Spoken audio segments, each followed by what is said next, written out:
धोरण 9 विषय हिंदी यूट्यूब की चैनल जैन शिक्षण संकुल की तरफ से विद्यार्थी मित्रों आपका स्वागत है।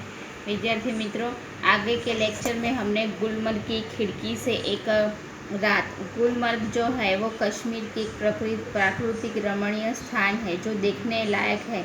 तो विद्यार्थी मित्रों, आगे के लेक्चर में हमने आपको ये जो पाठ है आपका कि गुलमर्ग की खिड़की से एक रात, तो वो हमने आपको इतने तक समझाया था कि सूरज चमकेगा तो फूल में से नया सपना जन्मेगा, એટલે કે જો સૂરજ ચમકશે તો ફૂલમાંથી એક નવું સપનું જાગશે। આકાશ में बादलों के नन्हे नन्हे द्वीप उधर इधर भटकते, એટલે કે આકાશમાંથી વાદળોના નાના નાના દીવડા દ્વીપ એટલે કે છે કે એ इधर उधर એટલે કે આમ તેમ મેં भटकते फिरेंगे એટલે આમ તેમ ફરતા જોવા મળશે। भेड़ों और बकरिया की रेवड़ पगड़ियों पर टेक जाएगी એટલે ભેડ બકરિયા છે એ ઘેટા છે ઘેટા હોય બકરી હોય એ બધા શું કરશે કે એમને જે લાઈનમાં જતા હોય છે એ બધા એમની ત્યાં ઊભા રહેશે। दिन तब रात की प्रतीक्षा करता सा प्रतीत होगा એટલે કે દિવસ રાતની પ્રતીક્ષા કરતો હોય એવું लागसे। रात आएगी तो सब कुछ खामोश हो जाएगा એટલે કે રાત આવશે એટલે બધું એકદમ શાંત થઈ જશે। मैदान की वह खामोशी भी એટલે કે मैदानનું એ જે एकदम शांत वातावरण हसे ए जो दिन के समय इतनी वाचाल हो जाती है એટલે કે દિવસના સમયે એટલી બધી અવાજ ને એટલી બધી વસ્તીની અવર જવર હોય છે કે એના કારણે ગુલમર્ગ की वह रात मुझे कभी नहीं भूलेगी એટલે કે છે કે એના કારણે ગુલમર્ગની એ રાત છે હું ક્યારે પણ ભૂલીશ નહીં।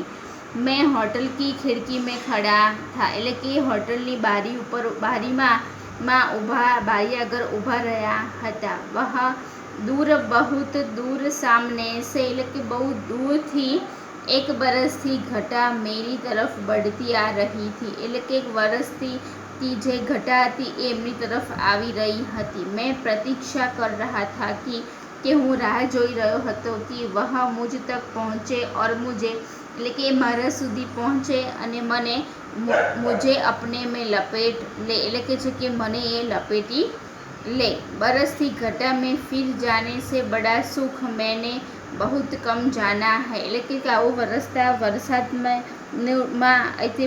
પલળવાનું જે સુખ હોય એ બહુ ઓછું જોયું છે। ઘણી વખતે વાદળછાયું વાતાવરણ હોય ઝાકળ પડતી હોય તો આપણે ભીના થઈ ગયા હોય એવું આપણને લાગતું હોય છે કે घटा ऊपर से गिर आए और व्यक्ति को छोटा करके उस पर छा जाए એટલે કે એ ઉપરથી આવે અને વ્યક્તિને નાના કરીને એના ઉપરથી જતી રહે। यह उससे अलग स्थिति है એટલે કે આ એનાથી અલગ સ્થિતિ છે। इस बार आती हुई घटा की हर संकेत मेरे सामने था એટલે કે જે એ આવાનો બધો જ એનો संकेत એ મારી तरफ હતો। और मैं उसके बराबर का होकर अपनी खिड़की में खड़ा એટલે કે હું એની બરાબરનો થઈ અને હું બારીમાં ઊભો હતો। ઉસે બોલા રહ્યા था कि आ એટલે કે છે કે હું એને બોલાવી રહ્યો હતો કે આ અહીંયા। तो मैं तुझसे कमज़ोर नहीं हूँ એટલે કે છે કે હું તારાથી નબળો નથી। हवा तेज थी એટલે हवा पवन બહુ જ તેજ હતો। मगर घटा तेजी से नहीं बढ़ रही थी એટલે કે છે કે એ બહુ જોરથી એ આગળ વધી રહ્યો ન હતો। इस हालांकि तूफान बहुत उठा हुआ था એટલે કે છે કે એ જે વાવાઝોડું પવન હતો એ બહુ જ હતું। બાર જોર की गरज होती थी એટલે બહુ જ જોરથી એનો અવાજ થતો હતો। जिससे धरती और आकाश की शिराएं काँप जाती है એટલે કે છે એના કારણે ધરતી નીચેની ધરતી અને ઉપર આકાશની જે શિરાઓ હતી એ બધી શું થતી ધ્રુજી જતી હતી। बार बार सामने के चित्र પટ પર બીજળી ક્રોધતી થી, એટલે કે વારંવાર એ સામે જે ચિત્ર હતું એના ઉપર વીજળી ખૂબ ક્રોધિત થતી હતી। और प्रकाश का वह भयानक विस्फोट हर चीज को नंगा कर जाता था, એટલે કે જે પ્રકાશ થતો ભયાનક, તમે દેખજો વિદ્યાર્થી મિત્રો કે જ્યારે પણ વીજળી બહુ જોરથી થાય ત્યારે એનો પ્રકાશ જે હોય છે એ આપણી આંખો મીચી દે, આપણે એની સામે જોઈ ના શકીએ, એટલે કે બહુ જ એનો પ્રકાશ થાય અને એનો અવાજ પણ વીજળીનો બહુ ભયાનક થતો હોય છે। એટલે કે હર ચીજ કો નંગા કર જાતા થા, એટલે કે બધી જ વસ્તુ હતી એને ઉઘાડી કરી દેતી હતી। મેં ખુશ થા કી, એટલે કે ખુશ હતા। થોડી देर में ये बूंदे मेरे ऊपर बरसेगी और बिजलियों का कहर मेरे ऊपर तूटेगा, એટલે કે એમ થતું હતું, મને ખુશી હતી કે હમણાં થોડીક જ વારમાં આ જે વરસાદના ટપકા છે તે એ મારી ઉપર વરસશે અને જે વીજળીઓ છે એનો કહર એટલે કે અત્યાચાર એટલે કે મારી ઉપર તૂટી પડશે। મેં બાહેं ફેલા કર, એટલે કે હું હાથ પહોળા કરીને सामने से उसे अपने ऊपर लेने के लिए तैयार था, એટલે કે છે કે હું સામેથી જઈને મારી ઉપર લેવા માટે તૈયાર હતો। મગર અચાનક હવા રૂક ગઈ, એટલે કે છે એકદમ અચાનક જ હવા એટલે કે પવન બંધ થઈ ગયો। बढ़ता हुआ तूफान जहाँ की तहाँ ठिठक गया और दूर ही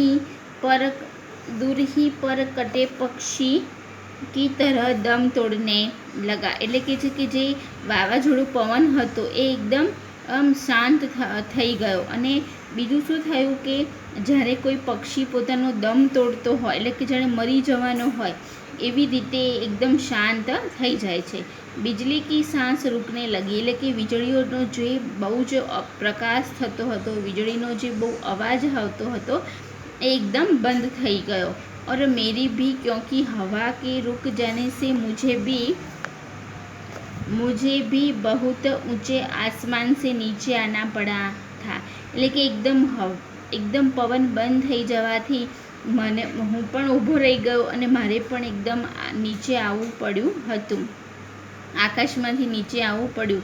તૂફાનો કા જોર ઉતર ગયા, એટલે કે જે વાવાઝોડું પવન ચડ્યો હતો જે જોરથી એ એકદમ ઠરી ગયું, એટલે કે નીચે એ આવી ગયું, શાંત થઈ ગયું। और उसके साथ ही मेरा भी, એટલે કે એની સાથે મારે પણ મેં उसके बराबर का कभी नहीं हो सका, એટલે કે હું એની બરાબરનો ક્યારે પણ થઈ શક્યો નહીં। वे ऐसे क्षण थे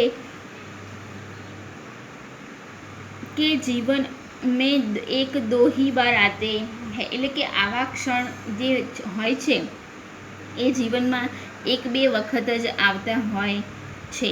गुलमर्ग में रहते हुए ऐसे क्षण हर किसी के जीवन में किसी ना किसी रूप में अवश्य आते होंगे, એટલે કે ગુલમર્ગમાં જે લોકો રહે છે કે આ કાશ્મીરના સુંદર પ્રાકૃતિક રમણીય સ્થાનમાં એ લોકોના જીવનમાં આ ક્ષણ કોઈના કોઈ રૂપમાં અવશ્ય આવતા હોય છે।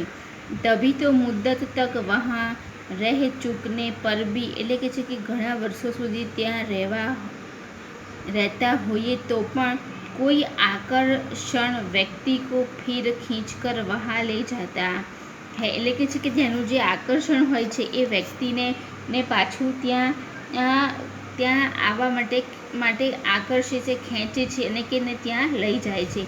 વરના વહાં હૈ ક્યાં એક ખુલ્લા સપાટ મેદાન, એટલે કે ત્યાં બીજું કંઈ નથી, એક ખુલ્લું સપાટ મેદાન જ છે કે જહાં જ્યાદા ગોલ્ફ खेली जा सकती है, એટલે કે છે કે ત્યાં और व्यक्ति को बार बार वहाँ जाना चाहते हैं, એટલે કે છે કે વ્યક્તિઓને ત્યાં સૌથી વધારે ત્યાં જવાનું व्यक्ति को बार बार वहाँ जाना चाहते हैं, એટલે કે વ્યક્તિઓ ત્યાં સૌથી વધારે જવા માગે છે। क्या गोल्फ खेलने के लिए ही है, તો શું કહે છે કે ગોલ્ફ જે હોય છે કે ગોલ્ફ એટલે કે રમવા માટે છે। क्या गोल्फ खेलने के लिए ही, એટલે કે છે ફક્ત રમવા માટે જ। और विद्यार्थी मित्रों, आपका यह जो पाठ है जो आज वो हो गया है। पाठ का हिंदी और गुजराती ट्रांसलेट कंप्लीट कर दिया है। आपको शब्दार्थ वो जो है आपको अपनी हिंदी की नोटबुक में लिखना है और शब्दार्थ तैयार भी करना है। आगे के लेक्चर में मैं आपको स्वाध्याय में कौन से प्रश्न लिखने होते हैं आपको मालूम है ना। प्रश्न 1, प्रश्न 2 और जो थोड़ा सा व्याकरण है, विरुद्धार्थी है समानार्थी है, जो भी है संज्ञा है, जो भी है मैं आगे के लेक्चर में आपको समझा दूंगी, वो आपको लिखना। अब तक आपको सिर्फ शब्दार्थ लिखना है नोटबुक में, और जो पाठ बाकी का था उसको आपको एक बार पाठ्य पुस्तक लेकर पढ़ना है और इसका गुजराती ट्रांसलेट करना है। पाठ में आपको कहती हुआ एक बार नहीं 2 या 3 बार पढ़ो। इससे आपको पता चल जाएगा कि कौन से प्रश्न में कौन से उत्तर आते हैं। इसलिए विद्यार्थी मित्रों पढ़ना जरूरी है। पाठ पढ़ोगे तो ही पता चलेगा कि कौन से प्रश्न के कौन से उत्तर है। नहीं पढ़ोगे पाठ तो नहीं पता चलेगा। पाठ पढ़ने से हमको जो लिखने में गलतियाँ होती है वो भी हमारी गलतियाँ सही हो जाती, क्योंकि आप पाठ पढ़ोगे तो पता चलेगा ना कि कैसे वो सही में कैसे लिखा जाता है। आप शब्द पढ़ोगे तो आपको उसकी जोड़नी जो बोलते हैं वो भी पता चलेगी। आपका जो पढ़ना है वो अच्छा हो जाएगा। आप गुजराती ट्रांसलेट भी करोगे। तो विद्यार्थी मित्रों 1-2 बार पाठ पढ़ लेना, शब्दार्थ जो है वो लिखना, और आगे के लेक्चर में हम आपको उसका स्वाध्याय कराएंगे। तब तक आप अपना ख्याल रखना और घर पे पढ़ना। आज आपका जो पाठ है वो आज मैं पूरा करती हूँ। स्वाध्याय आगे के लेक्चर में आपको समझा दूँगी। उसके बाद में मैं आपका कौन सा पाठ आता है, 9वां, निर्भय बनो, એટલે કે डरपोक बनना नहीं। कैसा बनना है, भय के बिना रहने वाले को निर्भय कहते हैं। तो आपको ऐसा बनना है, ताकतवर बनना है। निर्भय जो गुण है वो शिक्षक इस पाठ निर्भय के गुण का विकास करने का प्रयास बताते हैं। आगे के लेक्चर में हम आपको समझाएंगे। Thank you.